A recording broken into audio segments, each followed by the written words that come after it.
নবাগত দুজন ঠাঁই পেল স্ট্যান জারসনের গাড়িতে। অবতার তার উপরেই এদের পরিচর্যার ভার দিয়েছেন। সঙ্গে সঙ্গে খাবারও দেয়া হলো দুজনকে। গভীর গুঞ্জন ধ্বনি ছড়িয়ে পড়ল মুখে মুখে।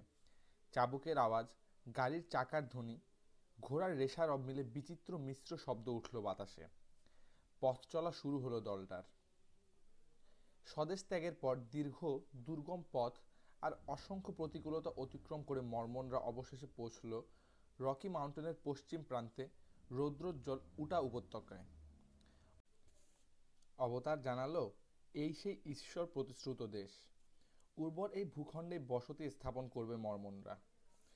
দয়ালু ঈশ্বরের উদ্দেশ্যে নতজানু হয়ে সমবেতভাবে প্রাণ ঢালা প্রার্থনা জানালো সকলে। দেখতে দেখতে শুরু হলো নগরপত্তনের কাজ। মর্মনদের নতুন উপনিবেশ সল্টলেক সিটি। সুদক্ষ শাসনকর্তা ও দলপতি ইয়ং এর ব্যবস্থাপনায় অচিরেই তৈরি হলো ম্যাপ আর চার্ট।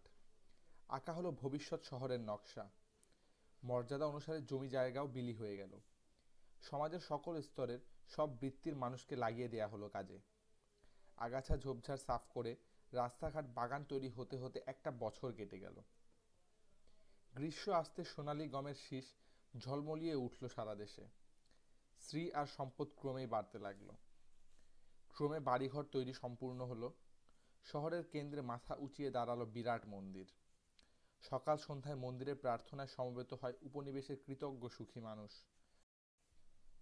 ব্রাদার স্ট্যান জারসনের ক্যানভাস ঢাকা চলন্ত গাড়িতে সুখে স্বচ্ছন্দে পথযাত্রার শেষ পর্যন্ত দিন কাটিয়েছে জন ফেরিয়ার আর তার পালিত কন্যা লুসি ফেরিয়ার। অমায়িক ব্যবহার আর আন্তরিক আচার আচরণের জন্য অল্প সময়ের মধ্যেই সে সকলের শ্রদ্ধা ও ভালোবাসা অর্জন করেছে। নতুন গড়ে ওঠা উপনিবেশে তাকেও ঠাঁই দেয়া হলো। উর্বর জমিজমা সেও পেল সমপরিমাণে। ফেরিয়ার কাঠের গুঁড়ির একটা ঘর বানালো প্রথমে নিজের জমিতে। তার সহায় হলো নিজের প্রখর বিষয়বুদ্ধি, অক্লান্ত পরিশ্রম আর কাজের দক্ষতা। অল্প সময়ের মধ্যেই ছোট কুঁড়েকে বাড়িয়ে তৈরি করলো এক ভিলা। নতুন শক্তি নিয়ে উদয়াস্ত লেগে রইল চাষাবাদের কাজে। দিনে দিনে বিত্ত সম্পদ বেড়ে উঠতে লাগলো তার। এক এক করে যখন 12টা বছর অতীত হলো, দেখা গেল নতুন উপনিবেশের সবচেয়ে বিত্তবান ও সম্পদশালী মানুষ জন ফেরিয়ার। বসবাসের তল্লাটের বাইরেও বহুদূর পর্যন্ত ছড়িয়ে পড়ল তার নাম। মর্মন ধর্মে বিশ্বাসী সকলেই খুশি ফেরিয়ারের আচার আচরণে। ধর্মের নিয়ম নীতি, আচার অনুষ্ঠান অবিচলভাবে অনুসরণ করে সে। কেবল একটি ব্যাপারে ফেরিয়ারকে নিয়ে সধর্মীদের মধ্যে কিছু মনোবেদনা রয়েছে। অনেক অনুরোধ উপরোধেও বিয়ে থা করে সংসারী হতে রাজি হয়নি ফেরিয়ার। মর্মনদের সমাজ একাধিক বিবাহের পক্ষপাতী। অনেকের ঘরেই 2-3টে করে স্ত্রী। কিন্তু নারী সংসর্গ থেকে সর্বদাই দূরে থাকলো জন ফেরিয়ার। অন্তরের সমস্ত মমতা, স্নেহ ভালোবাসা দিয়ে সে বড় করে তুলল মেয়ে লুসিকে। লুসি এখন বড় হয়েছেন। যৌবন ডানা মেলেছে তার দেহে ও মনে। ফেরিয়ারের খামার বাড়ির পাশ দিয়ে হাইরোড বরাবর যেতে যেতে পথিকেরা লুসির দীর্ঘ সুকুমারী মূর্তি দেখে উদ্বেলিত হয়। মনোরম ভঙ্গিমায় সে যখন বাবার বুনো ঘোড়া মাস্ট্যাংয়ের পিঠে চড়ে পথে বেরোয়, মুগ্ধ বিস্ময়ে সকলে তাকিয়ে দেখে তার দিকে। দিনে দিনে সৌন্দর্যময়ী লুসির রূপের কথা ছড়িয়ে পড়ল দিকে দিকে। জুন মাসের এক প্রভাত, লুসি বাবার একটা কাজ নিয়ে চলেছে শহরে। সেই সময় ক্যালিফোর্নিয়ায় চলেছে স্বর্ণসন্ধানীদের একের পর এক অভিযান। পথে ঘাটে মানুষ আর মানুষ, মাল বোঝাই ঘোড়ার গাড়ি টানা। পথের ভিড় ঠেলে এগিয়ে চলেছে লুসি, অভ্যস্ত দক্ষ হাতে ঘোড়া চালিয়ে মনোরম ভঙ্গিমায়। শহরের প্রান্তে এসে কিন্তু বিপদে পড়ে গেল লুসি। রাস্তা জুড়ে চলেছে গরু আর মোষের বিরাট একটা দল। চারণভূমি থেকে নিয়ে চলেছে জনাছয় পশুপালক। রাস্তা বন্ধ দেখেও থামল না লুসি। ছোট্ট একটা ফাঁক দেখে ঘোড়া নিয়ে ঢুকে পড়ল।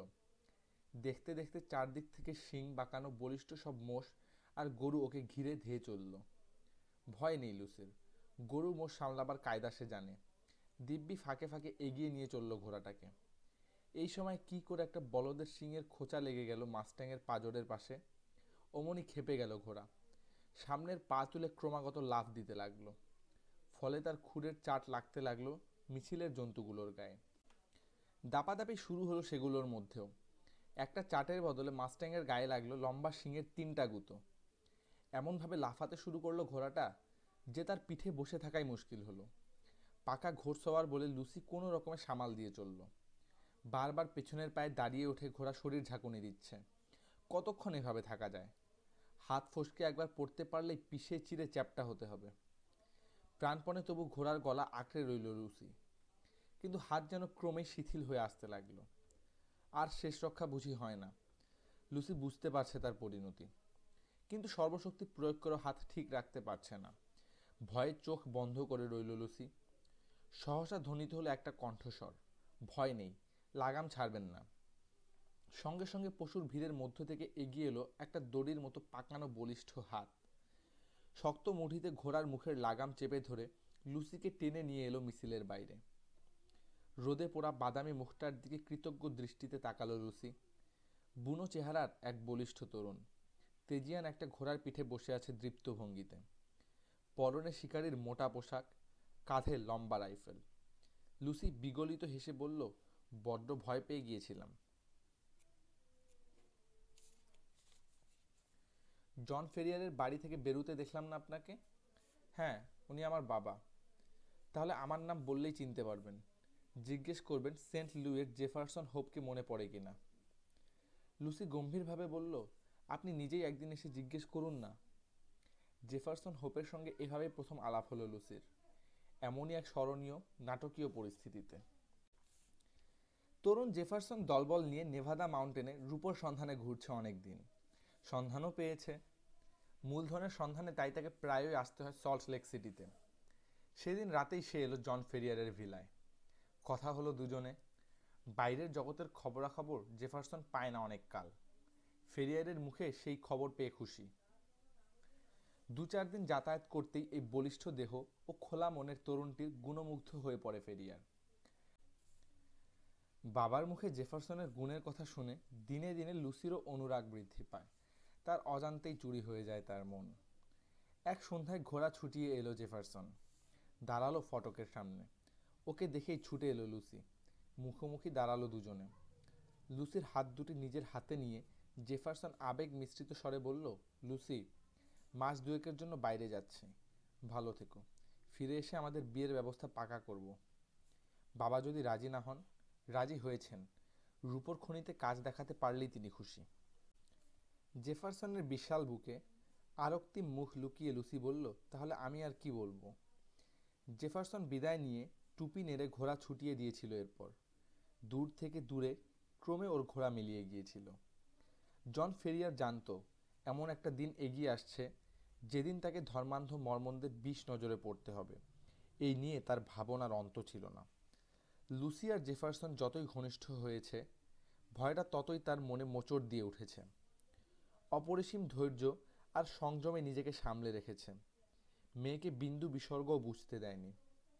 মর্মনদের ধর্ম সম্পর্কে তার মতামত যাই হোক না কেন, ফেরিয়ার মনে মনে স্থির করে রেখেছিল লুসির বিয়ে মর্মনদের সঙ্গে দেবে না।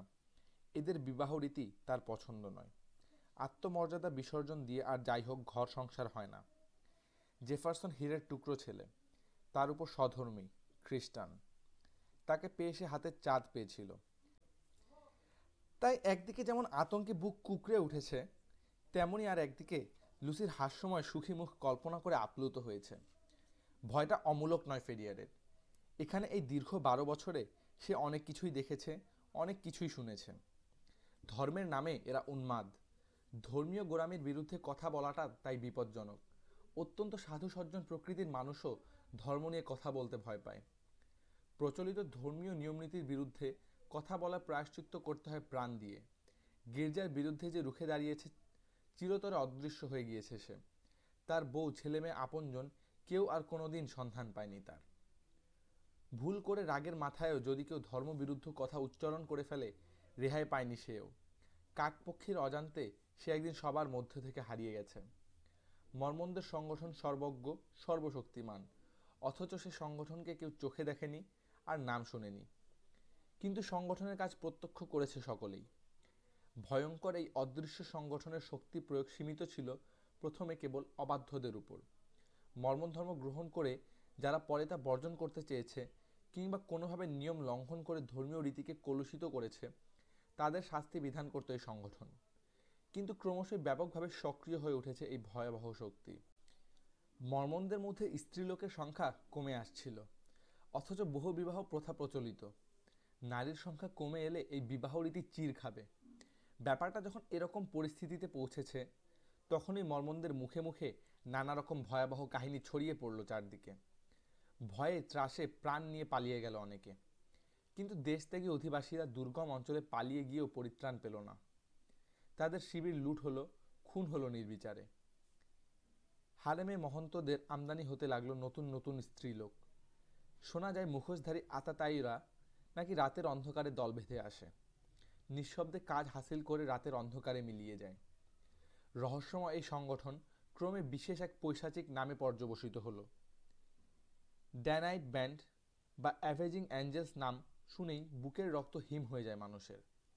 ধর্মের নামে এই খুন জখম, নারকীয় কাণ্ড যারা চালিয়ে যাচ্ছে, তাদের রহস্যময় সংগঠনের সদস্য কে বা কারা তা কেউ জানতে পারেনি কোনোদিন। অবতারদের অধর্ম, কুকীর্তি বা ক্রূর ইচ্ছার প্রসঙ্গ নিয়ে ভুলেও কোনোদিন কাউকে কিছু বলতে সাহস পায়নি ফেরিয়ার।